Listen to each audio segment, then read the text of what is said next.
Hi, and welcome to episode 12 of the Disruptive Love podcast. I'm Jonathan Bennett. And I'm David Bennett. And our goal is to positively disrupt the bad in love, dating, and relationships. So please join us by subscribing to this podcast. The main website is disruptive.love, and following us on Twitter and Facebook, and that's Disruptive Love, all one word. Today, we are happy to have Courtney Solar. She runs the Strong Homemaker blog, and I will use her words to describe this. She examines being a homemaker with a vintage twist. This includes recipes, party planning, etiquette, and the art of being a caregiver. She takes inspiration from the greatest generation and shares her journey to inspire other strong women to make a happy home. Welcome, Courtney. We are very glad to have you. Thank you very much. Glad to be here. Since we are men and we're not homemakers, we will let you tell us about what you do in your words. So why don't you just give us a little bit of a brief summary of what your goals and what you do with your blog. So my goal is to encourage women to be a part of their household. And, I understand it's very important that a lot of women work nowadays, but it's very important to also be a part of your family, keep your marriage alive, keep your children going and happy, keep the house clean in the most efficient way possible. There's just so much responsibilities for us out there. And I try to do that and teach women to do that in the most efficient way possible for everyone.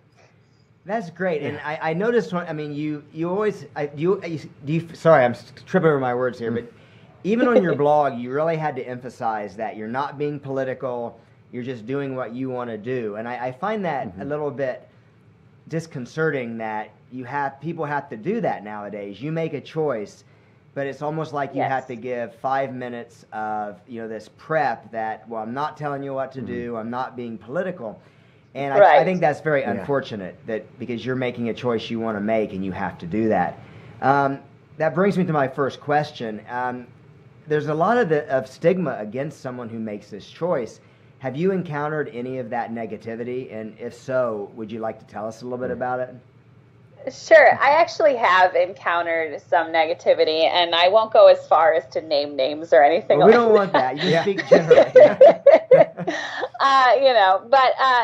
So there have been people who say, oh, well, you're at home decorating all day, or, you have time for this. What are you talking about? And what they don't understand is that running a household is a very difficult job in itself.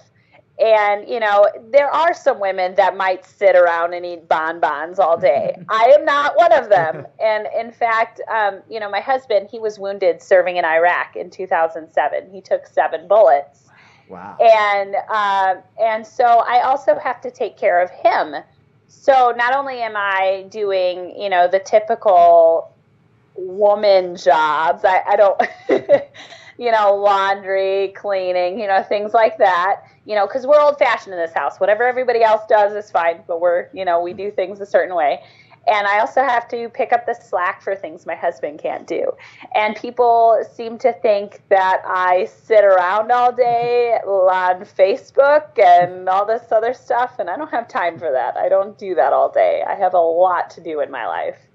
So it's difficult. I think that there's been enough women who have done those sort of things where they don't really parent their children and set them in front of a TV all day, every day, that it kind of puts a bad stigma on every woman who chooses to stay at home.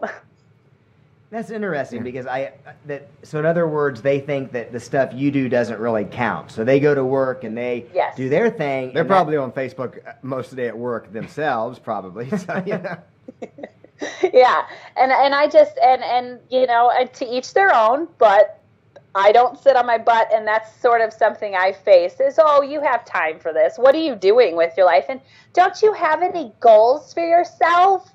Well, yeah, raising 2 children the way children should be raised, making them into responsible young adults someday. They're only 2 and 4 now. We got a long way to go, but Well, even just dealing with a 2-year-old and a 4-year-old, that sounds like a full-time job. Yes, absolutely. We have daughters, and we know that those are some of the tougher ages. Until they get to become teenagers, those might be two of the toughest ages. They are, my son's potty training right now, okay? So, he's taken aim on a few interesting objects lately. Now, what you mentioned that, like, in your house, you do it the old-fashioned way. What motivated you to pursue this path? Was there one moment, how you were raised? If you would want to tell us about that. So I've seen several different relationship dynamics. I've seen my grandparents who, my grandfather was a Marine in World War II. He fought in Bougainville and on Iwo Jima. And my grandmother, she was just this wonderful woman. And they were married for over 50 years. And they had this amazing dynamic, and that whole, every time, I'd volunteered in an old folks home as a teenager or something, playing piano at during the holidays or something, I'd witness just how together that generation was, just how in sync they were with each other. And today, you'd be hard pressed to find anybody who'd give up anything, right? Back then, you had the rations, you had the depression, you had so many hurdles, and yet they did it, and they did it together. And now it's self-motivation that seems to be motivating everybody, and you can probably see where that's getting everybody. And so I've seen the other side of the dynamic where a woman controls the relationship and sort of belittles the man, and she sort of wears the pants, and that to me wasn't a good look. I didn't like watching that. I didn't like the way it sort of emasculated the man of that relationship. And so I've watched both sides, and I decided that maybe our grandparents were onto something. Maybe they were right. I mean, look at the divorce rate now versus the divorce rate back then. And they did win a world war too. I mean, they did. Yeah, there you go. A lot of that's why they're called the greatest generation. You mentioned about how where the man wears the pants in the family, but you talk about also being strong. So how do you define the strength? I mean, because a lot of people probably would judge it as being maybe the weaker choice, where you don't go out in the workforce, you don't balance work life, whatever. So how would you describe the strength in being a homemaker? So to me, more power to the women that work, but being a strong homemaker, I've learned that I had to be strong. I had, when my husband got wounded, everything fell on my plate. I was 19 when he got shot. 19. That's adulting pretty fast. That's very true. Yeah. I had to fall on my face. I tried to control every aspect. If things were done my way, they would be done the right way. That was what I thought, right? But then there was too much on my plate. I couldn't handle it all.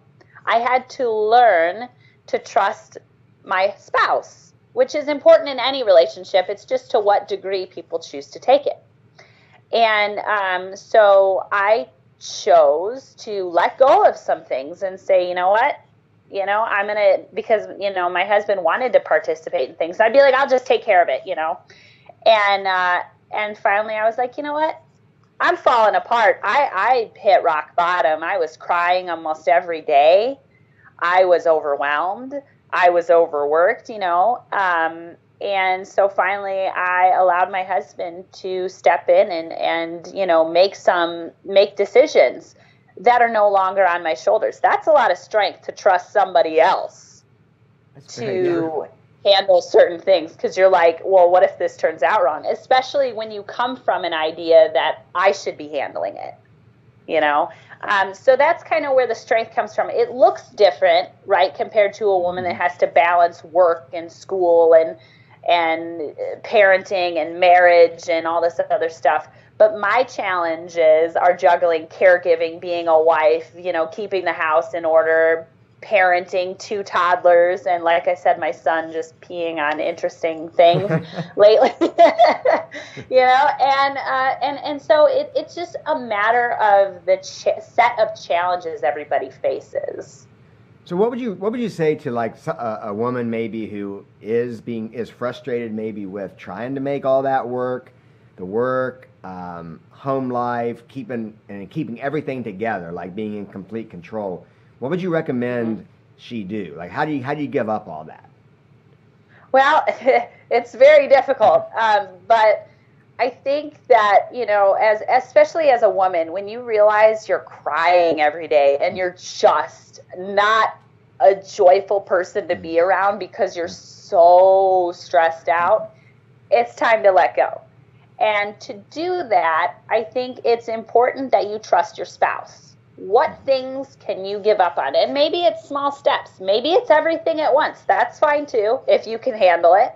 And if you can't trust your spouse to handle those things, and sure, he'll make mistakes, that's fine. If you can't trust him, maybe you need to ask some other questions. Good point. Now, that's very different from a man who makes mistakes, though. Obviously, we're all human. Mm-hmm. We're all going to screw up to some degree. But, as in a marriage, you're supposed to rely on one another. It's not a matter of who's better. That's not what head of household means. It just takes a little stress off of my shoulders. That's a great way of looking at it. Yeah. Now, when I don't even know if David's heard this story, but I used to teach, and the school I taught at was very big on everybody has to go to college. Everybody has to go on this high-powered career path, whether it's man, girl, boy, whatever. And I remember there was one girl who told the school she wanted to be a hairdresser. And they flipped out. They're like, you can't be a hairdresser. The school needs you to go to college and do X, Y, and Z. Wow. And that was being a hairdresser. But yet a lot of studies show that there's a significant number of women who their main goal is to have a family. And if they had the luxury, they would stay at home. But why do you think that's such a controversial choice when a lot of people really want that?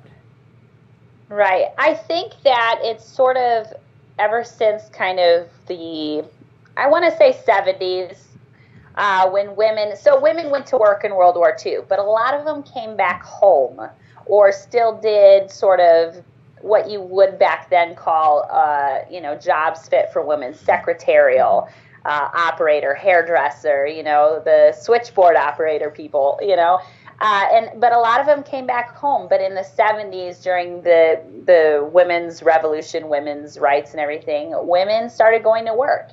And somehow, and I don't know how, honestly, it became the societal norm is that as a woman, you are equal to a man. You will do the same things. You will accomplish great things. And that's all fine and good as long as it's not to the detriment of your family. And I do see that. A lot of women are stressed out to the max. And I don't know where that stigma comes from. But what I would say to, any woman that aspires to be a homemaker, be frugal, make it work to where, you work less or not at all. And that might mean making more food at home. That might mean trimming back on, date nights and new clothes all the time and maxing out credit cards or, whatever your lifestyle is. It just might mean trimming it back a little bit. But what's more important, your mental well-being or those new shoes that you want? Well, that's a great point, because I think that applies even in marriages where both couples work. I mean, if you're Yes. working your whole life away to buy stuff you don't even enjoy, I mean, what's the point of that? Exactly. I do have I'll be a typical man here and bring it back to how men are involved in this. But what I'm curious is a lot of the complaints we get, and I agree with this, is that a lot of guys just aren't high quality, and a lot of guys are not going to be the type of guys that could kind of take charge of a household and do it in a way that's kind of balanced and fair and even competent, let's say, to go out and earn enough money. So what would you recommend to maybe a woman who does want this, but I hate to say it this way, but her husband is just not up to the job, and she knows he won't be. Or she's dating, and the guys she meets just aren't up. Yeah, there are a lot of guys out there that probably aren't by most standards. Yeah. So I think that's an unfortunate part of what I'm hearing lately, on my Twitter feed and talking with some of the, single, what they call themselves, trad ladies or traditional women, is that they're not seeing a whole lot of good quality men. They're seeing men who want to, just party their life away or, the typical stuff. And I think that it comes down to choosing the right guy. You need to choose someone that you love, but is also a good human being and will be able to man up when it's necessary, even if you're not in a traditional relationship, like I am, where, my husband runs the household. Even if you're in like a, 50-50 relationship, you still should know that if you're down, your man can stand up for you. And vice versa for the woman. If he's down, she needs to be able to stand up and do what's necessary. And we've seen that too. I mean, there's almost, I don't want to blame guys for every problem because that's not our goal, but we have seen an epidemic of pretty much men who don't stand up for themselves, their career prospects. There really aren't any, and their main activity is playing video games. They have no desire to leave their parents' house. I mean, just things that probably don't exactly signal that they're the best household, we're going to run a household. Yeah. They may be hard to trust. They'd be hard to trust, yes. Yeah. So basically, they're not marriage material.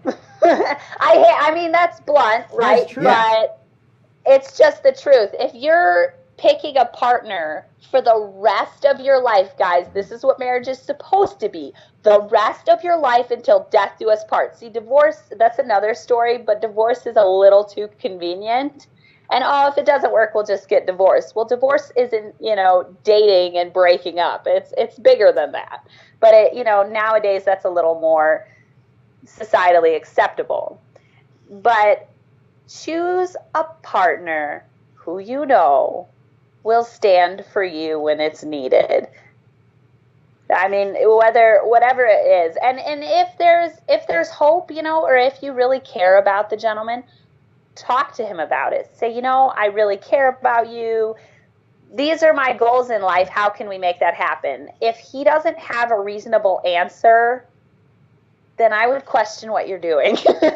That's great advice. We know a lot of people who they say, well, if I marry him, he will finally start acting the way I want him to. And then it's like, well, if we have kids together, then he's finally going to get it together. And he's turning 50 this year. He'll finally start acting his age. And no, it never. I mean, no. You need to have. I think as women, sometimes we live a little bit fantastically in our minds. Prince Charming, this and that. But the reality is, you need as a woman to set your expectations, traditional or not, whatever they are. You need to make them clear, because if he can't meet you in those expectations, again, what are you doing there? Your goals and your heart's desire will never be met, especially if he doesn't know. So I guess you're talking about like more traditional women, and where could a woman who is interested in what you're describing and looking for the type of guys that we're also describing? It seems to me like this is probably both are smaller percentages of the general population, especially in the younger demographic.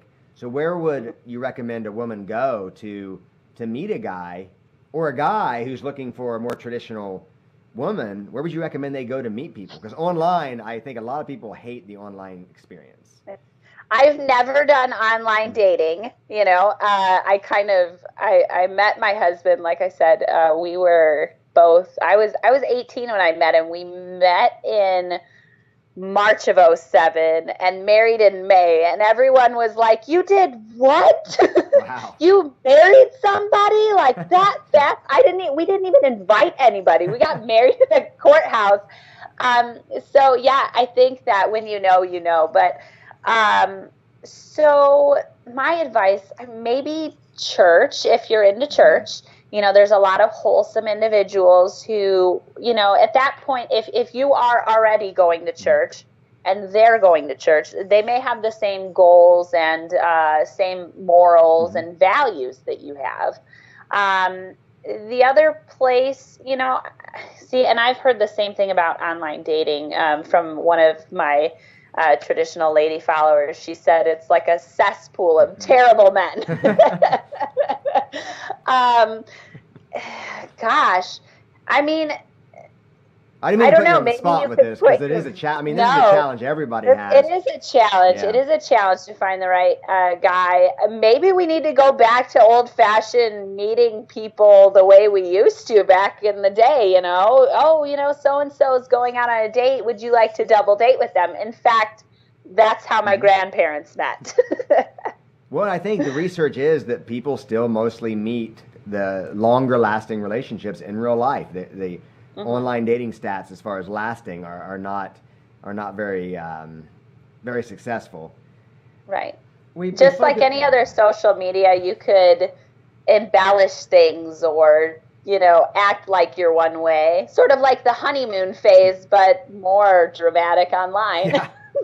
We focused a lot on we focused on the political side quite a bit, since I know you tried to avoid that on your blog.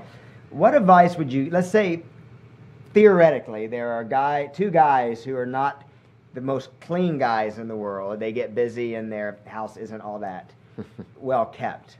All theoretical here. All theoretical. What advice would you give to them to kind of get started? Because a lot of people, that mess piles up, junk piles up. You get used to a certain lifestyle, and then, if you're a guy, you might think, oh, crap, I met this great girl, but my house is a train wreck. I mean, for guys to be proactive, what, cleaning advice or advice to kind of get their crap together, I guess, would you give them? So I'll be honest, I wasn't always organized. A lot of the lessons I've learned, I've had to fall on my face and learn the hard way. So I think I have some decent expertise in, dealing with mess. What I would suggest is one room at a time. Okay. Top to bottom. Don't say I'm going to, I don't know how big this theoretical person's house is. Pretty big. Why don't you take some theoretical? I was going to say, get furniture and hang up pictures. That's how basic my situation is, or this person's situation. So I would go top to bottom, each room. And, maybe that first day you want to make a list of each room, what things are missing, what furniture is broken that needs repaired, what is all over the floor, things that need done. Make a list of all the things in each room. So this is kind of what I do for spring cleaning or, deep cleaning, or when things get out of control. I make a list, this needs done in this room, this, and this, and then the next day I will take a look at that list, see what rooms, if you're having a guest over, what rooms are they going to come in? Chances are, I guess depending on the guest, they're not going to go in your bedroom. They're not going to go in your closet. So prioritize what rooms are the most important to you. When my in-laws come, I clean my, make sure my main floor looks great, because they're not going upstairs. They're going to be hanging out on the main floor or in my husband's man cave. So I make sure that all of that looks presentable. That means no clothes on the floor, the furniture is dusted, kind of like I said, go from top to bottom in an organized way. Maybe it's left to right, top to bottom, something like that, so you don't miss things, because I tend to be all over the place. That's just how I am. I'm a little bit of a sporadic, random human being. I just kind of do things at whim. And so in that regard, sometimes things get missed. And so that's what I have to do. I have to make a list. I have to think about it logically and then attack. So the lesson I'm getting is meet on the front porch and close every door. That's what I'm going to do at this point. I mean, I think you missed the point. I think I missed the point. We're not talking about your technique. We're talking about we actually do appreciate this, because that is actually great advice. Because when I actually follow that advice, things do get cleaned, and they get cleaned in a reasonable amount of time. And what we know from our dating coaching side, not necessarily personal cleanliness, but is that, women they see a guy's house, and if it looks like a giant train wreck, they're going to think that guy's life is a train wreck in many ways too. So, another tip though is your vehicle. Yes. Here we go. I don't know why, but my dad would be like, I dated someone when I was younger, and he looked in his car and he's like, I'm not sure I like him. I don't like how he keeps his car. If he can't keep a car clean, I don't know what he's capable of. See, guys need to pay attention to this. This is very important stuff. I mean, it's those little impressions. They might, be flexing their biceps and finding their perfect shirt and bathing themselves in cologne, but then when the girl comes to see their house for the first time or car, it's just like, hey, they blew it, all that work for nothing. Yes. Yep. Well, we're going to go ahead and wrap up, but before we go, I want to first of all say thank you for coming on. Why don't you tell everyone listening where they can find you? So you can visit me on thestronghomemaker.com. I have all sorts of recipes, tips and tricks to clean your house, tips if you're a caregiver, since I do that as well. And you can follow me at HomemakerStrong on Twitter. And I have an Instagram, but I actually don't know what it is. I'm still trying to learn Instagram. I'm an old soul.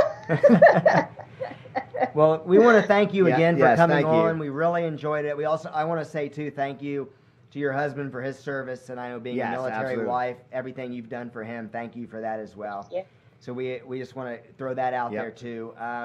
So thanks again, and for everyone watching, we want to thank you for tuning in, and please join us next week. Thanks.